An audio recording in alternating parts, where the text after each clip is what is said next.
Em uma comunidade tranquila, localizada ao sul de Seattle, no noroeste dos Estados Unidos, em 1991, um jovem de 8 anos de idade apareceu na escola de ensino fundamental. O jovem se chama Willie Funlau.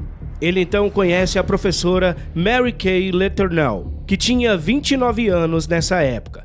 Mal sabiam os dois que suas vidas iam se cruzar da pior maneira possível e que começava ali um relacionamento que se tornará proibido.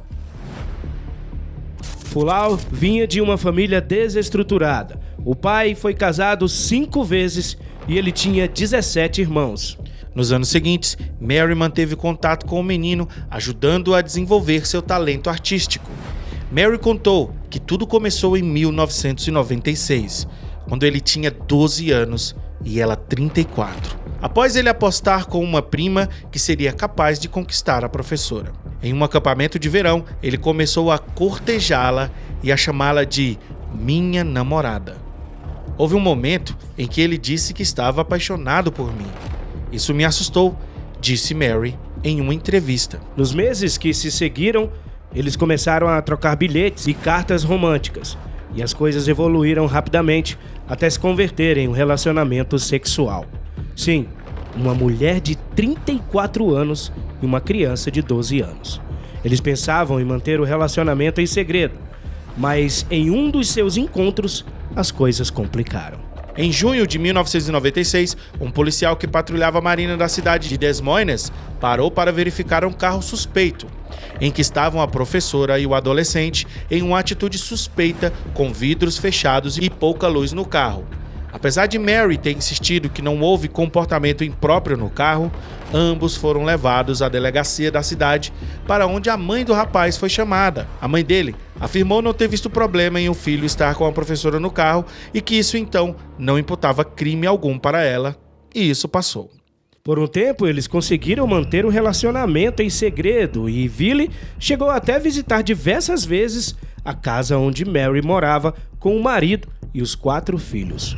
Ou seja, Mary possivelmente traiu seu marido na própria casa com um menor de 12 anos de idade. Cidade pequena, você sabe, né, meu querido herói? Desde o episódio do carro, o boato de que uma professora estava tendo relações sexuais com um aluno circulava frequentemente entre as conversas de moradores. Então, tudo piorou para Willie e Mary. No início de 1997, o marido de Mary, Steve, encontrou bilhetes românticos com conotações sexuais que confirmavam o relacionamento entre a esposa e o estudante, agora com 13 anos. O marido então deixou a casa da família. Pouco depois, um parente de Steve Letourneau denunciou o relacionamento aos administradores da escola. Em março de 1997, Mary foi presa e acusada por estupro de menor. Logo, descobriu-se que ela estava grávida de Willie. Segundo seu advogado, ela parecia não entender que o relacionamento que mantinha com seu aluno era ilegal perante a lei. Ela me disse que eles estavam apaixonados e que ele também queria o relacionamento. Como isso pode ser crime? Ela me perguntou.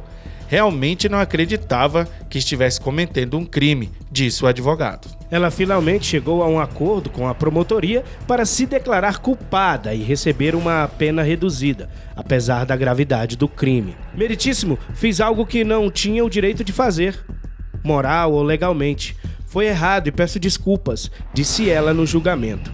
Não vai acontecer de novo. Por favor, ajudem-nos. Disse ela, chorando e soluçando após perceber que jogou fora toda a sua vida de casada, afetando não só a sua vida, mas de seus filhos, marido e do próprio novo amor, Willie, de apenas 13 anos de idade. Não vai acontecer de novo, disse Mary ao juiz. Porém, isso não era verdade. Mary Letourneau foi condenada a 6 meses de prisão. Quando foi condenada, a filha Audrey já havia nascido e Mary conseguiu ser libertada depois de cumprir 3 meses de pena sob a estrita condição de não se aproximar de Willie, algo que não cumpriu. Dias depois de ela deixar a prisão, um policial inspecionou um carro com os vidros embaçados e, acreditem se quiser, o casal estava dentro. Mary foi presa novamente. Poucas semanas depois de deixar a prisão, ela violou deliberadamente os termos da sua sentença, disse o juiz, condenando-a a 7 anos e meio de prisão. Mary estava grávida novamente. Georgia, sua segunda filha com Billy, nasceu na prisão.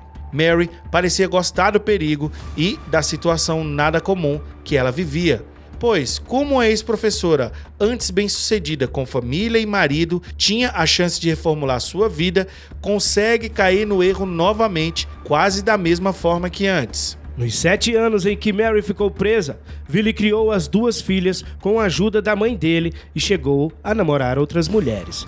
Mas quando a ex-professora deixou a prisão, eles retomaram o relacionamento e em 2005 eles se casaram, quando ele já era maior de idade. Embora tivesse sido difícil ser pai adolescente, Billy Fulau queria que suas filhas tivessem ambos os pais na mesma casa. Por isso, ele reatou com Mary. Eu nunca tive isso, então fiz isso por eles, disse Billy. Viveram 12 anos casados, mas se separaram em 2017. Muito difícil um relacionamento desses acabar bem, meus queridos heróis. É muito difícil. No ano seguinte, 2018, Mary Kay Letourneau recebeu a notícia de que estava com câncer de cólon. A doença se espalhou rapidamente e ela morreu em 2020 com apenas 58 anos, estando apenas Billy Fulani e as suas 2 filhas ao seu lado na hora da morte. A Netflix então resolveu fazer um filme baseado nessa história bizarra, nada comum e com um final tragicamente infeliz, meus queridos heróis, trazendo Natalie Portman e Julianne Moore como protagonistas e também o ator Charles Melton. O filme foi indicado a melhor filme de comédia e musical pelo Globo de Ouro, mas não venceu, né? Nós já assistimos o filme e vamos fazer a nossa resenha aqui, beleza? Depois da vinheta. Está no ar, Heróis e Mais! Olá, queridos heróis! Sejam muito bem-vindos ao canal Heróis e Mais, eu sou o Tony Blake. E eu sou o Elvis Ventura. E esse é o canal que fala sobre heróis e muito mais filmes bizarros da cultura pop pra você. May December é o filme que nós vamos fazer a análise agora. Só que May December não é o título que vai vir aqui pro Brasil. Aqui pro Brasil tá um segredo de um escândalo, né? Sim, segredos de um escândalo. Não tem nada a ver, né? Nada a ver com May December. May December, eu fiquei procurando assim, o que quer dizer May December? E aí a gente descobriu que May December é um termo para relacionamentos entre pessoas que têm idades muito diferentes, né? Exatamente, pessoas que têm aí idades desproporcionais ao seu cônjuge. É isso aí. May December é o nome dado a essas pessoas nos Estados Unidos. Você não pode traduzir ao pé da letra, você tem que ir no significado destas palavras. May December. Então, meus queridos heróis, não tem como a gente não meter aí o merchan do Jonas Bressan, cara. Vai lá, faz o curso de inglês, aprende inglês porque é necessário. A gente já falou pra vocês que a cultura pop é dominada pelos países de língua inglesa, principalmente os Estados Unidos. Então, você precisa entender pelo menos o básico de inglês. Vai lá e aprende inglês com o método BWay do professor Jonas Bressan, que é incrível. Além do descontaço que você vai conseguir a partir do nosso link, você ainda ajuda o canal. R$200 de desconto, hein? É isso aí. Aproveita, hein? Aqui no link no comentário fixado. Tony, eu acho que muita gente pode estar perguntando, mas foi indicado para melhor filme de comédia ou musical pelo Globo de Ouro? Para ganhar o Globo de Ouro? O que tem a ver? No filme, meus queridos heróis, não tem nada de comédia, a não ser alguns... nem de musical. E nem de musical. E nem de musical. A não ser alguns momentos que eles usam a trilha sonora pra dar uma quebra ali na tensão do filme. É isso Mas aí. o filme é totalmente dramático. Com certeza, Tony. E eu acredito que esse é o maior problema do filme. O Tony e eu, a gente ficou se olhando às vezes sem compreender direito qual é a intenção do filme. Claro que no decorrer do filme, a gente consegue entender qual era a intenção do filme ao debater essa história que não retrata a história que a gente contou. É outra coisa. Já vocês vão saber. O que a gente sente é que o filme parece não querer ser levado a sério. Quer transformar aquela história numa chacota, né? Uma comédia romântica. Uma comédia assim. romântica. O que é totalmente de mau gosto, velho. Totalmente de mau gosto. Tem momentos em que a Grace, que aqui não é Mary, é Grace, ok? Tem momentos em que parece que o filme quer mostrar que a Grace é uma vítima, mas outros momentos não. Mostra que a Grace é uma manipuladora. Isso aí. E até abusadora. É isso aí. Então vamos lá. A história do filme não é propriamente a história que a gente contou no início deste vídeo. Essa história é apenas um pano de fundo para a história que está sendo apresentada ali neste filme, no May December. A Mary, como o Tony falou, se chama Grace e o Billy se chama Joel. E nós temos um terceiro personagem que é interpretado pela Natalie Portman. O relacionamento dos dois começou quando Joe ainda tinha 13 anos, causando um escândalo nos jornais. 20 anos depois de seu romance ter chegado às manchetes, o casal está se preparando para que seus gêmeos comecem a faculdade. No entanto, suas vidas viram de cabeça para baixo quando a atriz Elizabeth Berry, interpretada por Natalie Portman, vem estudar Grace para um papel no cinema. A dinâmica familiar se desenrola quando Joe percebe que perdeu sua juventude. É aqui onde a personagem da Natalie Portman se encaixa na história. Ela é uma atriz, Elizabeth Berry, uma atriz que vai fazer um laboratório com a Mary, porque ela vai interpretar a Mary numa adaptação da história do casal. Está disposta a fazer tudo para emular toda a vida e a personalidade da Grace. Isso, é muito legal isso, né? Eu achei interessante ver isso aí. E na minha visão, é uma boa história. Na minha visão, é um plot interessante. Muito bom. Porque é uma maneira de você lidar com a situação sem realmente fazer o filme que soaria uma porno chanchada. Nossa, velho. Não é? Ia ficar... Quando eu não gostaria. Quando eu vi algumas cenas da Natalie ali, por exemplo, em certo momento, ela entrando no local onde aconteceu de fato o relacionamento sexual ali dos dois, né? No filme é diferente da história. No filme é bem original. diferente. Ela entrou no local lá, meus queridos heróis, e eu pensei, cara, não é possível que vai rolar uma parada aí mostrando uma criança com uma adulta, né? Exato. Se eles fossem nesse caminho, velho, ia ser um desastre completo. Ia ser estranho, amor, estranho amor. Exatamente, olha aí. Da Meneghel.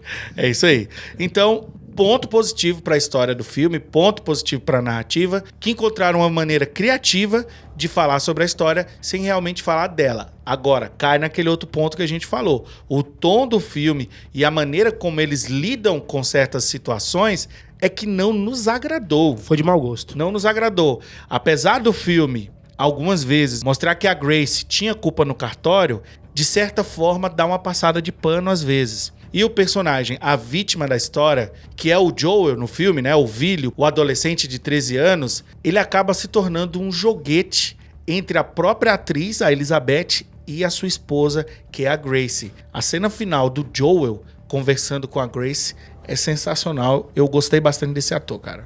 Vamos falar agora da Natalie Portman e da Julianne Moore, que simplesmente arrebentaram nas atuações. Arrebentaram a Julie melhor do que a Natalie Portman. Sim. Inclusive, a Natalie Portman tá velhinha pra fazer papel de menina mais jovem, né? Ela tá fazendo um papel de que tem 36 mas ela tem muito mais de 40, né? Não tá muito bem fisicamente. A Natalie Portman é uma mulher bonita, não tô dizendo que ela não é bonita. Lindíssima. Mas eu achei ela nesse filme um pouco deslocada. A Julianne, toda vez que está em tela, ela chama atenção pra ela. É verdade. É uma mulher incrível, uma atriz incrível. Infelizmente não ganhou o Globo de Ouro, mas eu acho que deveria ter ganho. O filme é grande, galera. Quase 2 horas de filme. Outro ponto negativo. É um ponto negativo, mas consegue, né, trazer a nossa atenção. Alguns momentos a gente fica meio cansado com cenas que se estendem demais. Porém, alguns personagens ali periféricos, eles souberam usar muito bem. Que é o esposo da Grace, o filho do primeiro casamento da Grace, as filhas da Grace e do Joe. Então, eles souberam usar esses personagens periféricos ali. Inclusive, o advogado da Grace, né? Que também apareceu ali e você gosta de ver aquele tipo de conversa, né? E a fala que eles usam do advogado no filme são as mesmas falas que o advogado falou na vida real. Agora, o grande problema do tempo do filme é que a história já deu. Tem um momento lá que a história já deu, já acabou. O filme já acabou. Só que eles precisam alongar justamente para eles cravarem uma ideia de que a Grace sofreu abuso na sua infância e por conta disso, talvez ela ficou maluca e acabou abusando dos outros. Fica ambíguo, né? Fica ambíguo isso aí. E eu acredito que esse tempo final do filme é justamente para passar essa ideia, para ficar uma coisa assim, poxa, mas... Sempre a culpa é dos homens.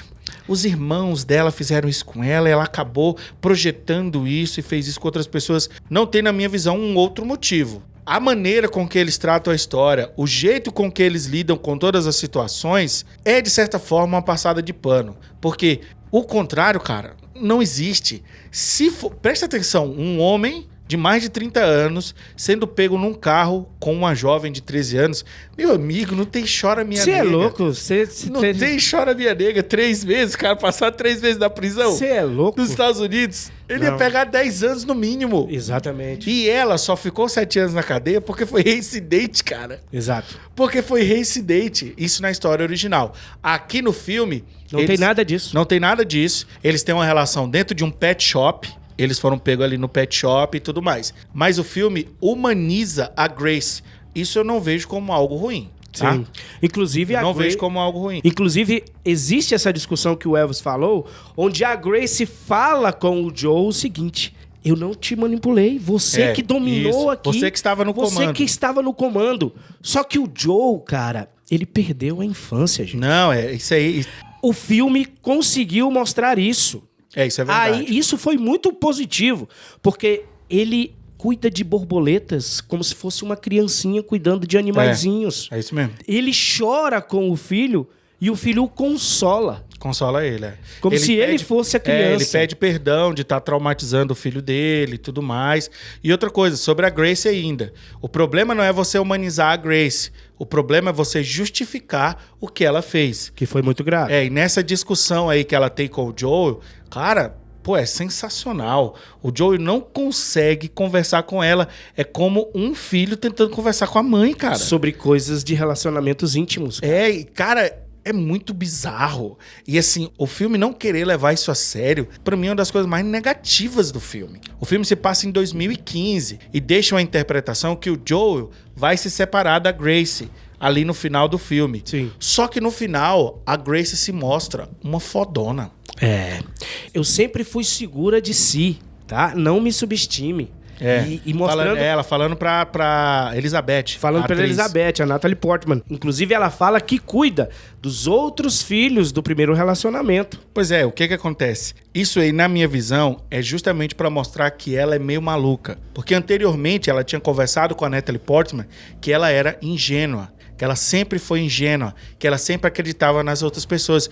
Inclusive, a personagem da Natalie Portman, a Elizabeth, tá dando em cima do Joel. E a Grace meio que entende o que a Natalie tá querendo fazer, entendeu? Se ela quer ter uma vivência real de como seria ser a Grace, ela precisa ter o homem da Grace. Então, a visão moral, ou seja, a visão de quem tá de fora, aquele personagem que vai fazer um elo com os espectadores, que seria a atriz Elizabeth, é uma vaga completa. Ela não tem moral nenhum pra julgar a Grace. Essa é a mensagem que tá no subtexto ali. A Elizabeth, inclusive, é noiva, só que traiu o noivo com o diretor do filme. E o diretor do filme também é casado. A bagaceira nesse filme é gigantesca, com traições. E uma coisa que é bem interpretativo. A sociedade pode dizer com quem você deve se relacionar? É isso aí. Essa é a grande pergunta. Talvez seja esse o grande objetivo do diretor Todd Haynes, que dirigiu muito bem e conseguiu fazer com que os nerdolas aqui debatessem sobre esse filme. E trazer pra você, meu querido herói, e a recomendação de você assistir, porque a nossa nota foi 6. Nota 6, exatamente. O filme realmente traz questionamentos. Isso. O filme, ele acaba abrindo o debate. Ele dá uma passada de pano na situação da Grace. Ele acusa a Grace. Ele mostra que o Joey também queria relação, mas ao mesmo tempo mostra que ele não queria. Que ele tá evoluindo. Que ele tem relações extraconjugais. Então, o filme, na nossa visão, ele faz um papel super importante, que é trazer o debate. Claro, também trouxemos os defeitos na nossa visão do filme, mas indicamos que vocês assistam. O filme é nota 6. Interpretações muito boas de todos os atores.